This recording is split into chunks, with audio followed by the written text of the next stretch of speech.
நமஸ்காரம். அஸ்மத் சர்வ குருப்ஜோ நமஹ. இது நமது உலகம் சேனல் நேயர்களுக்கு வெங்கடம் ராம் நாராயண் அன்பு கலந்த வணக்கங்கள். நல்ல எண்ணம், நல்ல சிந்தனை கொண்ட துளாராசி நண்பர்களே, இப்போது நிகழக்கூடிய குரோதி வருடம் ஆனி மாதம் 15/6/2024 நவமி திதியில் உத்தர நட்சத்திரத்தில் பெறக்கூடியது. இந்த மாதம் துளாராசிக்காரர்களாக நமக்கு எப்படி இருக்கும்? சித்திரை, சுவாதி, விசாகம் 3 நட்சத்திரமும் இருந்தாலும் சுவாதி நட்சத்திரக்காரர்களுக்கு ஒரு தனி பெருமையை தரக்கூடியதாக இந்த மாதம் அமைந்திருக்கிறது. சித்திரையில் பிறந்தவர்களும் விசாகத்தில் பிறந்தவர்களுமே இந்த மாதம் நல்லதொரு செய்தியைத்தான் எதிர்பார்த்து காத்திருக்கிறார்கள். 8ஆம் இடத்தில் குரு இருந்தாலும் 3ஆம் வீட்டுக்குடையவன் 8இல் இருப்பதால் அது ஏற்றம்தான். சில பேர் சொல்லுவாங்க 8ஆம் இடத்துல குரு இருக்கு அப்படின்னு. இருந்தாலுமே 7ஆம் இடத்தில் செவ்வாய், நம்முடைய 2ஆம் வீட்டுக்காரன், 2க்கும் 7க்கும் உடையவன் செவ்வாய் 7ஆம் வீட்டில் இருக்கிறது. கணவன் மனைவிக்கு இடையே உள்ள உறவை மேம்படுத்தக்கூடியதாக அமைந்திருக்கும்.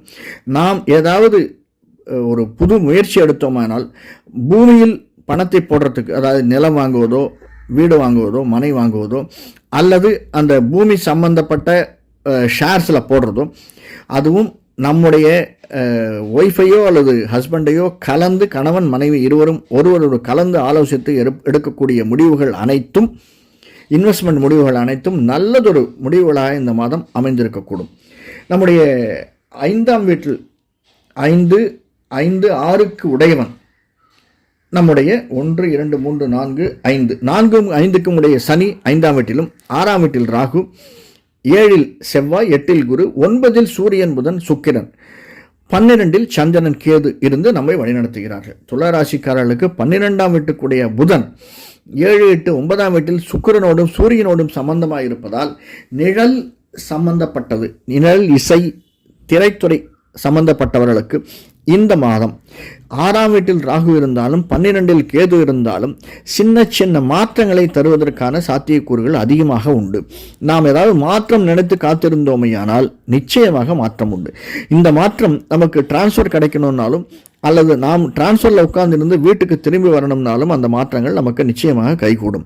அதே மாதிரி எதிர்பார்த்த நண்பர்கள், அந்த ஒன்று தான் கொஞ்சம் எதிர்பார்த்த நண்பர்களிடமிருந்து நமக்கு சரியான பதில் கிடைக்காது. நம்ம ஒரு இடத்துக்கு ஒரு நண்பன் இன்னைக்கு எப்படி ஒரு 10,000 ரூபா தருவான்னு எதிர்பார்த்து போனோம்னா அந்த 10,000 ரூபா கிடைக்காது. 5,000 ரூபா கொடுப்பான், இல்லை 2,000 ரூபா கொடுப்பான், இல்லைன்னு சொல்லலாம். ஆனால் அதை நாம் எதிர்பார்த்து காத்திருக்க வேண்டும். நமக்கு இந்த மாதம், இந்த ஆனி மாதம் ஒரு பெரிய ஜாக்பாட் அடிப்பதற்கான சாத்தியக்கூறுகள் நிறைய இருக்கின்றன.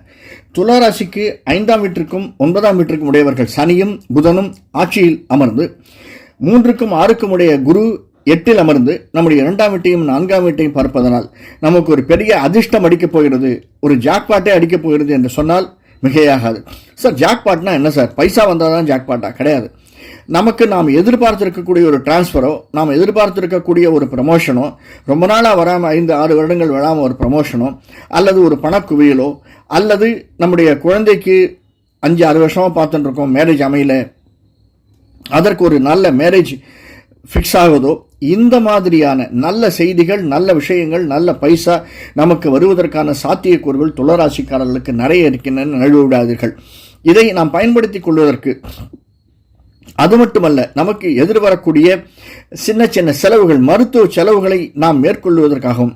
சார், என்ன மருத்துவ செலவுகள் இருக்கும் அப்படின்னா, 6ஆம் வீட்டில் இருக்கக்கூடிய ராகு, நம்முடைய 12ஆம் வீட்டில் இருக்கக்கூடிய கேது, 5இல் இருக்கக்கூடிய சனி, இவர்களால் நமக்கு ஏற்படக்கூடிய சளி, ஜலதோஷம், வறட்டு சளி, அடிவயிற்றில் ஏற்படக்கூடிய பித்த சம்பந்தமான நோய்கள், அல்லது நம்முடைய கால், கணுக்கால், நகம் இவற்றில் ஏற்படக்கூடியவைகள், இதனால் நமக்கு ஏற்படக்கூடிய மருத்துவ செலவுகளை தவிர்ப்பதற்காகவும் நாம் நம்முடைய குலதெய்வத்தையும் இஷ்ட தெய்வத்தையும் வணங்கி வருதல் என்பது மிக மிக ஏற்றமுடையதாகவும் நமக்கு நன்மை தரக்கூடியதாகவும் அமைந்திருக்கிறது.